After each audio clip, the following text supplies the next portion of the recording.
जो बाकी चीज़ें उनको भी एड्रेस करें, but one question specially from the IR perspective, perception बहुत मैटर करती है, the way pre conflict the country is seen and the way it is seen post conflict. और हम ये आईआर में पढ़ते हैं कि जब कोई कॉन्फ्लिक्ट होता है तो हमेशा उसके बाद रीअलाइनमेंट्स होती हैं। सो आप किस तरह से देखें, how do you see the post conflict जो है वो पाकिस्तान और इंडिया जो दोनों की परसेप्शन थी उस पर क्या फर्क पड़ा? सबसे पहले thank you so much for inviting और on this very important subject, और इस पे कंटिन्यूस आपकी ये होनी चाहिए सीरीज, क्योंकि ये एंड नहीं है, अभी ये स्टार्ट है।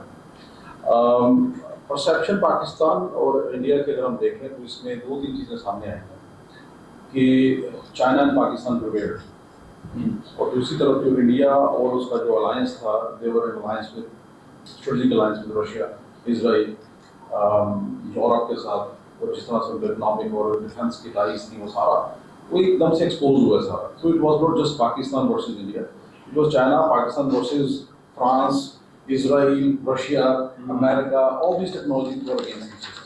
तो यहाँ पे पाकिस्तान प्रिवेल कर गया समहाउ अल्हम्दुलिल्लाह।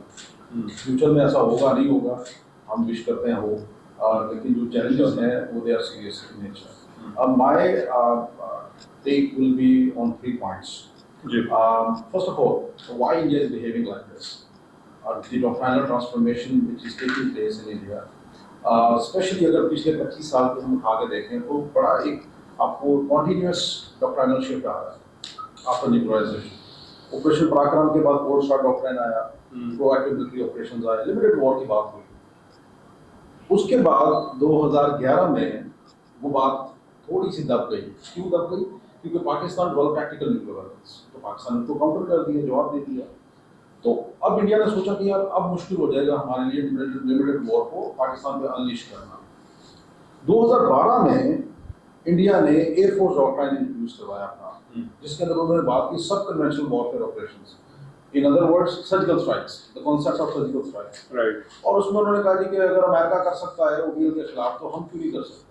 यानी उन्होंने हर तरह से प्लान किया कि हम क्रॉस बॉर्डर रेड की, ये उनकी मैंने मिलिट्री एक्सरसाइजेस देखी बात जितनी भी ऑब्जर्व की, वहां से पता चला कि behind the enemy lines operation practice हो रहे हैं, जहाज खरीद रहे हैं, और आपके ऊपर जनाब सर्जिकल स्ट्राइक की प्रैक्टिस वगैरह, वो सारा वो उन्होंने अपने कॉन्सेप्ट्स प्रैक्टिस करने शुरू कर दिए 2012 के बाद। This was not just 2019, right, first time उन्होंने इस तरह किया।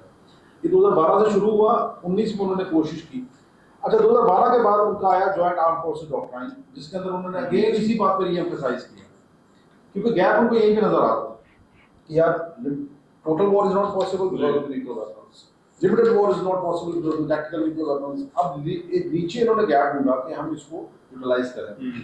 18 में इनका आखिरी डॉक्ट्राइन आया जिसको कहते हैं लैंड वॉरफेयर डॉक्ट्राइन, 2018 में हुआ। इसके अंदर वो बात करते हैं दोबारा, ये मेन डॉक्ट्राइन है उनका भी, जिसको आपने समझना बहुत जरूरी है अगर आपने 10 साल बाद भी उनकी स्ट्रेटजी को प्रेडिक्ट करना है कि क्या करने जा रहे हैं लोग। उसमें इंडिया कहता है कि we are going to develop multi front scenarios capabilities will take on China and Pakistan at the same time, जबकि ऐसा नहीं है। China is not the focus is Pakistan, because if you look at their military capabilities, उनकी deployment, सारा कुछ that is against Pakistan. उनके चंडीगढ़ में उनकी 2 कोर है which is the 50% strike capability of India. उनके टैंक्स सारे T-90 जितने भी राजस्थान पंजाब में डिप्लॉयड है वगैरह वगैरह। सो ये पहली चीज तो ये इसके डॉक्ट्राइन के अंदर जो आप समझ लें तो आपको इंडिया की आने वाली जो स्ट्रेटजी है 5 साल बाद आपको समझ आ जाएगी क्या करने जा रहे हैं। दूसरी चीज वो कहते हैं लिमिटेड वॉर, बट पिछली जो लिमिटेड वॉर है CSD वाली, गोल्ड स्टार डॉक्ट्राइन वाली, उससे ज्यादा शैलोअर। यानी कि पिछली जो डॉक्ट्राइन थी उसके अंदर वो कहते थे कि 25,000 फौज, multiple thrust, division size force, let's say 25,000। अभी वो कह रहे हैं 18 के बाद कि 5 से 6 बटालियंस, 8 से 9 बटालियन है, जिसको जो बनती है रफली 5 से 6,000 फौज। अब 5 से 6,000 फौज अगर अटैक करती है तो आप न्यूक्लियर वेपन नहीं मारेंगे। Understand this, nuclear weapon is a weapon of last resort. तो टैक्टिकल न्यूक्लियर वेपन वाली हमारी स्ट्रेटजी वहां पर थोड़ी सी कंफ्यूज हो जाएगी। अच्छा, तो ये एक चैलेंज है हमारे लिए कि वो आपको इस तरफ ही लेके जाना चाह रहे हैं। इसी डॉक्ट्राइन के अंदर वो कहते हैं कि if anything happens in India और इंडियन ऑक्युपाइड कश्मीर, कोई टेररिस्ट अटैक होता है allegedly लिंक्स विद पाकिस्तान, तो पाकिस्तान पे वो पिनिटिव रिस्पॉन्सेज लेकर आएंगे, यानी कि सर्जिकल स्ट्राइक करेंगे। ये 18 में आया डॉक्ट्राइन, 19 में उन्होंने इसको ऑपरेशनलाइज कर दिया। ये बड़ा इंपॉर्टेंट है इसको समझना। कि अब उन्होंने रिटर्न फॉर्म में एक चीज दे दी हुई है कि हम ये करेंगे। 19 में किया, फेल हो गए। इसी डॉक्ट्राइन के अंदर उन्होंने एक और बात की कि force modernisation, India will go for force modernisation, जिसको आप नाम दे दें इमर्जिंग टेक्नोलॉजीज का, जिसके अंदर सारी डिबेट आ गई कि क्या क्या टेक्नोलॉजीज हैं, क्या क्या वो चीजें हैं जिनको ऐड करेंगे ताकि अपने डॉक्ट्रिन्स को ऑपरेशनलाइज कर सके। तो डॉक्ट्रिन्स क्या है उनके? लिमिटेड वॉर, सर्जिकल स्ट्राइक, ठीक हो गया। अब आगे चले, फोर्स मॉडर्नाइजेशन में क्या क्या चीजें ऐड करना है, तो उन्होंने ऐड करना शुरू कर दिए नए एयरक्राफ्ट, जहाज, रफेल उनके पास आ गए, मेरे ख्याल से 36 के करीब है शायद, 275 के करीब उनके पास SU-30 आ गए, एक आध कम हो गया। अच्छा 275 उनके पास SU-30 आ गए, 274 कर ले, उसमें भी एक आध कम है। अब इसके बाद इनके पास अब इन्होंने फेज आउट करनी है। तो जहां तक बात है एयर सुपीरियॉरिटी की, अगर इंडिया को करनी है पाकिस्तान को, तो उनके पास अभी है 33 स्क्वाड्रंस। हम पे एयर सुपीरियॉरिटी के लिए उनको चाहिए कम से कम 44 squadrons, please correct me if I am wrong. अब 44 स्क्वाड्रंस तक जाना इज अपहिल टास्क, क्योंकि रफेल को इतना टाइम लग गया तो ये टाइम लगेगा इसको। दूसरी चीज, इसी के अंदर वो इंडिया ने S-400 Barak eight long range defences add किए इजराइल से, रशिया से। अब ये दोनों चीजें बड़ी इंपॉर्टेंट है विद रिगार्ड टू पाकिस्तान और पाकिस्तान का रिस्पॉन्स। लेकिन अभी ये चीजें एक्सपोज हो गई रीसेंट कॉन्फ्लिक्ट से अंदर। इजराइल ईरान आपने देखा, अब एयर को सैचुरेट कर दें, रोक नहीं सकते आप। पाकिस्तान ने भी ब्रीच किया, इंडिया ने हमारा ब्रीच किया, H-9, H-16 वगैरह वगैरह। तो पॉइंट ये है कि S-400 बराकेट आपको 100% गारंटी नहीं देने वाले, क्योंकि वो आपको प्रीमियम एसेट्स तक हो जाएगा, ठीक है, आप उसको रोक लेंगे अटैक्स को, लेकिन तमाम टारगेट्स को आप नहीं रोक सकते। तो ये चीज ये भी एक्सपोज हुई है। जो चीज कंसर्न है पाकिस्तान के लिए वो है इंडिया की ISR कैपेबिलिटीज, अच्छा, इंटेलिजेंस सर्विस और रिकॉन्नेसेंस कैपेबिलिटी, जिसमें स्पेस एसेट्स बहुत इंपॉर्टेंट है। अब स्पेस में उनके पास GSAT-7, GSAT-5 ये सारी सैटेलाइट उनके पास आर्मी, एयरफोर्स, नेवी की हैं, डेजिग्नेटेड सैटेलाइट्स, जो उनको राउंड द क्लॉक सारा चेक वगैरह देती है। विद हेल्प ऑफ इजराइल और रशिया ने हेल्प ऑफ से बनाई है। लेकिन पॉइंट वही है, enemy man behind the gun, उनसे ये चीजें सही तरीके से यूटिलाइज नहीं हो सकी। चीजें हैं उनके पास, ऐसा नहीं कि नहीं है। इसके अलावा जो उनको लिमिटेड वॉर के अंदर जो चीजें हेल्प आउट कर सकती हैं वो है उनके ग्राउंड की बात कर रहा हूँ मैं। T-90S टैंक्स जो रशिया से लिए हुए उन्होंने बड़े जबरदस्त किस्म के टैंक्स हैं। 35 रेजिमेंट्स वो अभी इनको सारे को इक्विप कर देंगे और ये सारे डिप्लॉयड होंगे आपके ऊपर, ये फ्यूचर की बात है। दूसरी अपाची हेलीकॉप्टर जिन्होंने ऐड किए हैं तकरीबन 22 के करीब, एयरफोर्स में भी और आर्मी के लिए भी ऐड कर रहे हैं। ये आपके लिए चैलेंज बनेगा क्योंकि दोनों सिनर्जी करके, और इसके अलावा आर्टिलरी, लंबी लॉन्ग रेंज आर्टिलरी भी इन्होंने ऐड की है। ये लॉन्ग रेंज में आगे चल के आपको ये चैलेंजेस आएंगे, यानी कि आप प्रेडिक्ट कर सकते हैं कि अगला कॉन्फ्लिक्ट आपका लिमिटेड से लिमिटेड कॉन्फ्लिक्ट होगा, जिसके अंदर भी क्विक ऑपरेशन कर सकते हैं, आर्टिलरी फायर, ये सारा बैकअप के साथ, और आपके ऊपर एक जबरदस्त किस्म का सिनर्जी इंटीग्रेशन के साथ लेसन्स लर्न करके जो पिछले हुए हैं गलतियां उनसे, उसको बड़ी बाद में आपके ऊपर आएंगे। इसके अलावा जो चीजें आपको और डोमेन्स के अंदर आ रही है, जैसे न्यूक्लियर सबमरीन उन्होंने ऐड किया, तो नेवल सब डोमेन के अंदर आपको चैलेंज है उसका।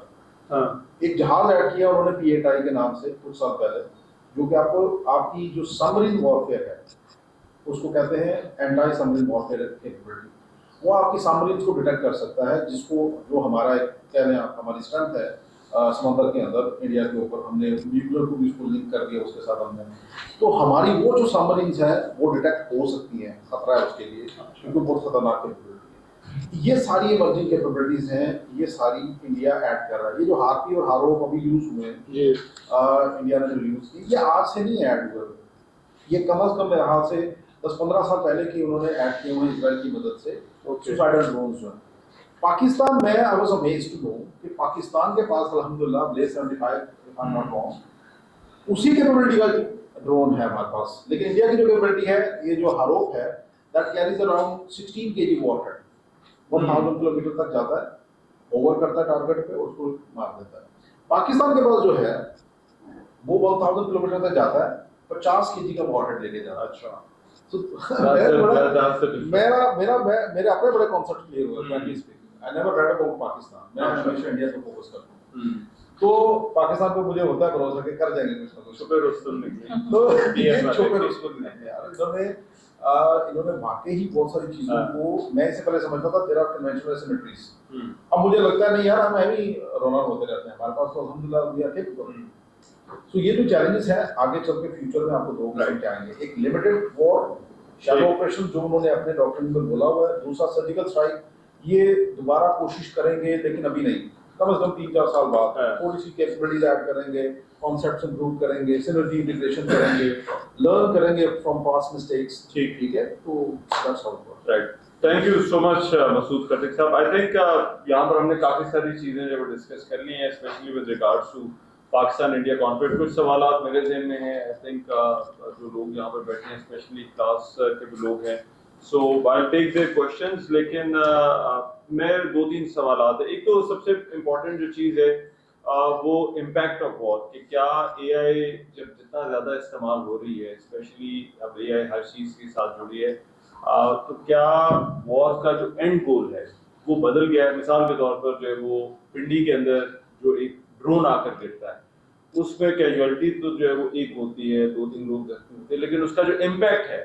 वो ओवरऑल बहुत ज्यादा है, शॉकिंग इम्पैक्ट है, और वो इम्पैक्ट जो है वो एम्पलीफाई एकदम से हो जाता है कि सोशल मीडिया पर एकदम से आप देखते हैं विद इन 15-20 मिनट्स, मेरा ख्याल है पिंडी के जो उस विसिनिटी के अंदर जितने लोग रहते थे उन सब ने जो है वो वीडियोस वगैरह जो है वो अपलोड करना शुरू कर दी। यही चीज़ हमने वो नूर खान वाले जो है वो जब उसको टारगेट करने की कोशिश की गई, तो ये चीज़ हमने तब भी देखी। तो वो जो इम्पैक्ट है, चाहे वो एक मिसाइल हो या एक ड्रोन हो, उसका वो इम्पैक्ट बहुत ज्यादा एम्पलीफाई हो गया है, और this is part age technology and also AI तो नहीं, लेकिन ये टेक्नोलॉजी का एक इम्पैक्ट है। तो मैं कासिम साहब, I let you address this कि क्या वॉर का एंड गोल क्या हो गया, specially considering India Pakistan conflict.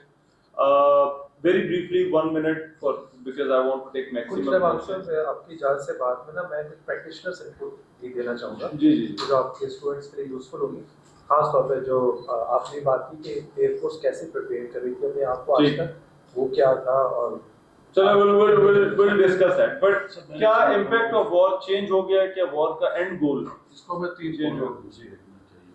पहली बात